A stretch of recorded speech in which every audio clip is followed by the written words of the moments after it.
आपने कई बड़े शिव भक्तों के बारे में सुना होगा। ऐसे ही हमारे भगवान भोलेनाथ के एक भक्त की कहानी बहुत प्रचलित है, जिसने शिवलिंग पर थूक और मांस चढ़ाया था। इसके बावजूद हमारे भोलेनाथ ने उसे प्रसन्न होकर अपने दर्शन दिए।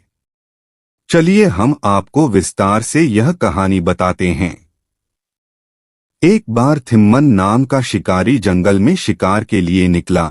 जब वह जंगल से शिकार करके लौट रहा था तब वहां उसे एक मंदिर दिखाई दिया। वह मंदिर भगवान शिव का था और उसमें एक शिवलिंग भी स्थापित थी। थिम्मन भगवान भोलेनाथ का एक सच्चा भक्त था, परंतु वह एक शिकारी था, जिसके कारण उसे शिवलिंग की पूजा करने की कोई विधि पता नहीं थी।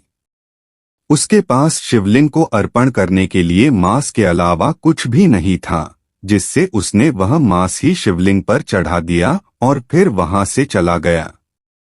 की देखरेख एक ब्राह्मण करता था, जो कि दूर किसी दूसरे गांव में रहता था। वह कभी कभी मंदिर की देखरेख करने के लिए आता था। एक दिन वह मंदिर में आता है तो उसे मंदिर में शिवलिंग पर मांस चढ़ा हुआ देखने को मिलता है।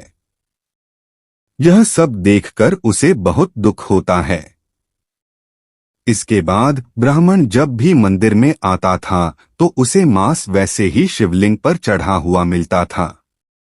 एक बार शिकारी ने मांस के साथ शिवलिंग पर पानी चढ़ाने का सोचा, परंतु उसके पास पानी भरने का कोई साधन न होने के कारण उसने नदी में से मुंह में पानी भरकर शिवलिंग को अर्पण किया।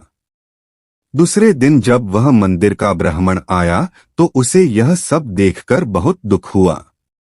एक बार उस ब्राह्मण ने उदास होकर महादेव से पूछा कि भगवान, आपकी इस पवित्र शिवलिंग को कौन अशुद्ध करता है? यह जो भी है वह कौन है? आप मुझे बताएं, मैं उसे दंडित करूंगा। तभी शिवलिंग से आवाज आती है कि वह शिकारी तुम्हारी तरह ही मेरा बहुत बड़ा भक्त है।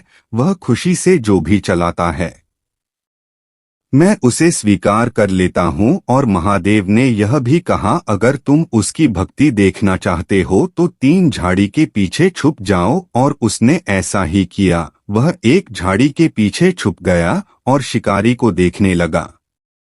शिकारी मंदिर प्रवेश करता है। वह देखता है कि शिवलिंग की एक आंख में से खून बह रहा है। यह देखकर वह अपना चाकू निकालता है और अपनी एक आंख चाकू से काटकर शिवलिंग में लगा देता है।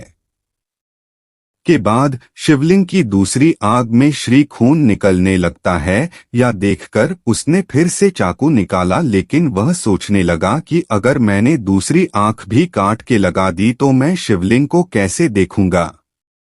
फिर भी उसने अपनी दूसरी आंख काटकर उस शिवलिंग में लगाने का सोचा। जैसे ही चाकू अपनी आंख की तरफ ले गया, तुरंत ही भोलेनाथ प्रकट हुए और उसे दर्शन दिए और उसकी आंखें भी उसे वापस लौटा दी।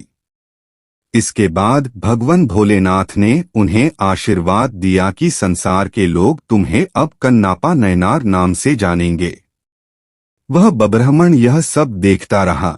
यह सब देखकर उसकी आंखें भर आई। इससे यह पता चलता है कि हमारे देवों के देव महादेव किसी भी भक्त में भेदभाव नहीं करते। उन्हें सच्चे मन से जो भी अर्पण करो वो उसे स्वीकार कर लेते हैं। इसी प्रकार एक शिकारी जो कि मांस और थूक शिवलिंग पर चढ़ाता है, फिर भी हमारे भोलेनाथ उसे अपने दर्शन देते हैं। आप भी भगवान भोलेनाथ की सच्चे मन से भक्ति करो, उससे आपका भी कल्याण होगा।